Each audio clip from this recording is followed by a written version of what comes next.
We shall next analyze the recurrence relation for ternary search. As the name indicates, to search an element, so input is an integer array A followed by an element, and the question is, does X belong to A or not? What do? We look at two locations. We check whether X is part of A of n by 3 or X is part of A of 2n by 3. And after making these two comparisons, we decide that we have to focus on either this part of the array or this part of the array or this part of the array. So in some sense, the array is divided into three parts and three equal parts, and one part will be chosen for the next iteration, the other two parts will be pruned. So which means the time to search in an array of size n, when we go to the next iteration, we will prune 2n by 3 and we shall work with the rest, which is n by 3, and this is done after incurring cost 2 for comparing X with A of n by 3 and A of 2n by 3. So this one is falling into, in fact, problem like linear search and binary search, in fact all these search problems, ternary search, they are all falling into a paradigm called algorithmic paradigm.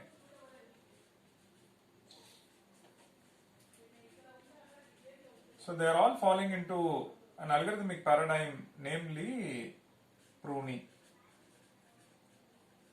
So the idea of this strategy or paradigm is that to start with, we will work with n, and then we perform some computation. Some computation we do, something like comparing with A of comparing X with the element at this place and this place. Then you get to work with a smaller subproblem, something like n minus 1 in case of linear search, n by 2 in case of binary search, and n by 3 in case of this.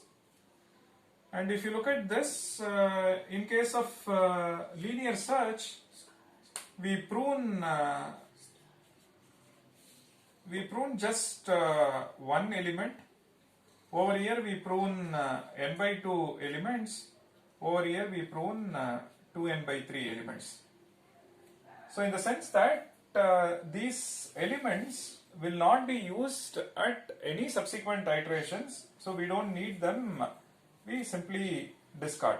So which is why it comes under the paradigm pruning. As we move down, the input size keep reducing, and one part of the array will be useful for our consideration or as part of the algorithm, the other part will be pruned. Okay. Now when it comes to the analysis, again let's do substitution method. So if we follow substitution method, we keep substituting the appropriate n, so which means t of n is t of n by 3 plus 2.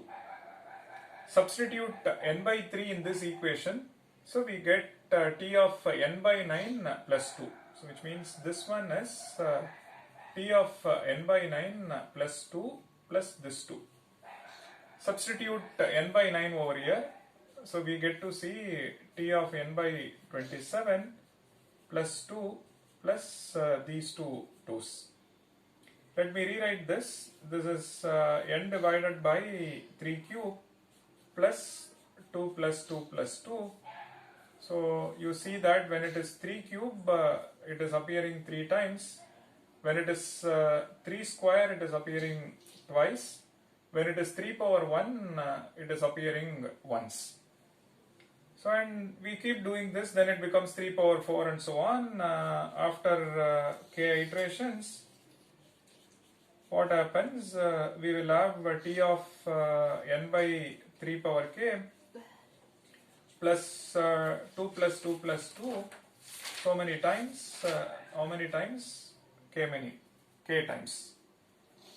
And very similar to what we did as part of binary search, assume over here n is 3 power k. This will make my analysis simple. But we shall look at the cases where n is not 3 power k. So this becomes 3 power k divided by 3 power k plus k is appearing, 2 is appearing k times. So it's 2k. So which means t of n is what t of 1 plus 2k. Correct? And now what is the value of t of 1? You have just one element. Now the cost is 1. You compare x with that one element. You decide whether it is yes or no. So it is just one comparison. So it is 1 plus 2 times.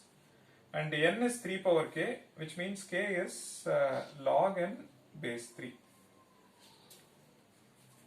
So the cost of search, if we follow ternary search, is precisely 1 plus 2 times log n base 3. Now when we followed binary search, the cost was how much? It was 1 plus log n base 2. Now which is efficient? Is it binary search or ternary search? And I'm comparing only binary search and ternary search. I'm not comparing with linear search because for linear search input array is arbitrary array. We can say unsorted array.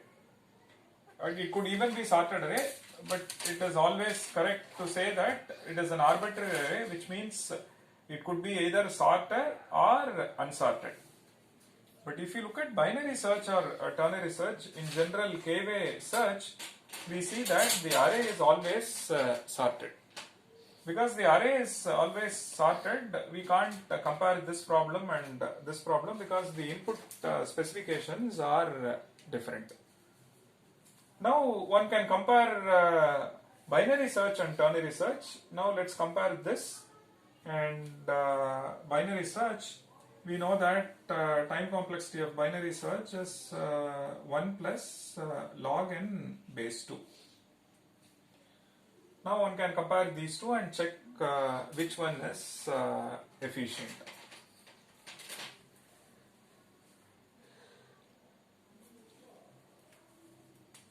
So time complexity of binary search is 1 plus log n base 2, whereas for ternary search it is 1 plus 2 log n base 3.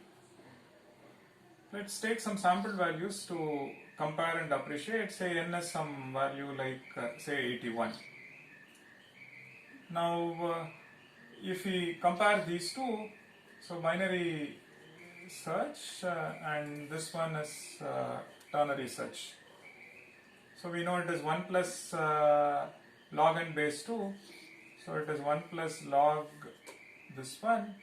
Over here 1 plus log base 3. 81, let me write it as 3 power 4. So which means this value is 4 into 2, 8 plus 1, 9 comparisons. This one is 2 power 6 is 64, 2 power 7 is 128. So it is between 64 and 128. Even if you take say 128 upper bound value, so it is upper bounded by how many? 2 power 7. 2 power 7, so it is upper bounded by 1 plus log base 2 and say 128. So which means this is upper bounded by 7 plus 1, 8 comparisons. And let's take say n to be some value, say 1024. which is 1 plus log base 2, 2 power 10, which is 10 plus 1, 11 comparisons.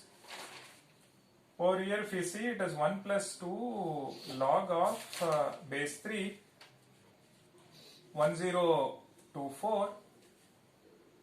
You can look at it this way, 3 square is 9, another 3 square 81, and with that you get 243, and then with that you multiply, you get some 600, 700 plus. With that, if you multiply one more, you go to the next iteration. So which means, and it is at least, this is more than 1 plus 2 log 3, 3 power 6. Correct? And 3 power 7, so this value 1024 lies between 3 power 6 and 3 power 7.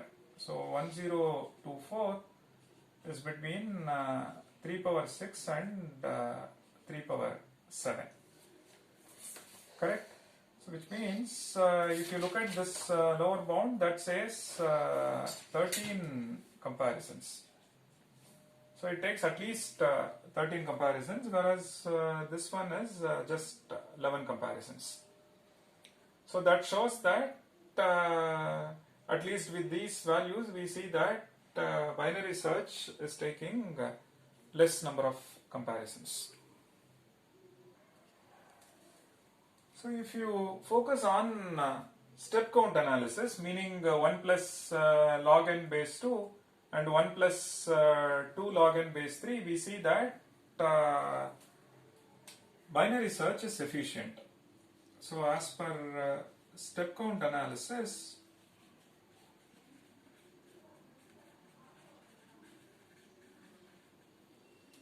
one plus log n base 2, and this one is less than 1 plus